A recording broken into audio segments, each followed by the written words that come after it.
चालवलं इंस्टाग्रामने त्यांच्याबद्दल सगळं सांगितलं आणि ज्या दिवशी ते दर्पणी वृत्तपत्र चालू झालं त्या दिवसापासून पत्रकार हा लोकशाहीचा चौथा स्तंभ मानला जातो. हे 4 स्तंभ आहेत त्या संपूर्ण भारताच्या संविधानाच्या इमारतीचा डोळा त्यातला एक जरी डळमळला संविधान सुद्धा डळमळलं. याचा विचार कोणी करत? आज आपण काय म्हणतोय संविधानावर कोण काय बोलतो, कोण काय बोलतो, कोण काय बोलतो, आपण सगळेजण वाचतो. त्याच्या विरोधात आंदोलन होतात, वातावरण निर्मिती होती, कुठला राजकीय वाद निर्माण केले जातात. झालं हे कुणी सांगतच नाही.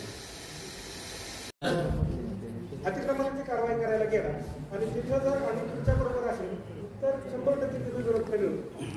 पण आम्ही जर त्या लोकांच्या बरोबर उभं राहील तर मग मात्र खेळ खंडोबा होतो.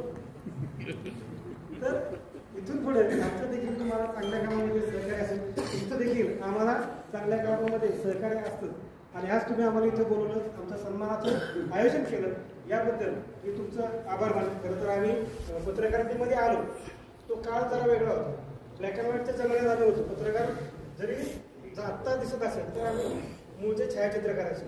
मी असेल किंवा भरत असेल, आम्ही त्या काळात फोटोग्राफी करायचो आणि फोटोग्राफीच्या माध्यमातून पत्रकारांशी आमचा संबंध आलेला. म्हणजे त्यांना फोटो लागायचे, आम्हाला बोलून नेलं जायचं, फोटो काढा बनायचे. तरी सांगतो लोकसेवक म्हणजे लोकांची मदत करणारा किंवा त्यांना माहित नाही की शासकीय कर्मचाऱ्यांना लोकसेवक म्हटलं जातं.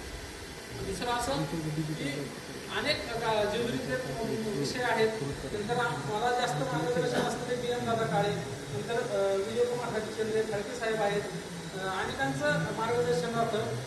नितीनजी राऊत सर आहेत आणि मी प्रेस फोटोग्राफी करताना अनेक गडावरचे फोटो असतील, जेजुरीतले काही फोटोग्राफ्स असतील, तर माझ्या नावासहित या सर्वांनी माझं पेपरला नाव देऊन ते फोटो हे केले. माझा छोटासा व्यवसाय आहे फोटोग्राफीचा. तर पत्रकारिता करताना दादांचं खूप सहकार्य आणि दादा आणि आम्ही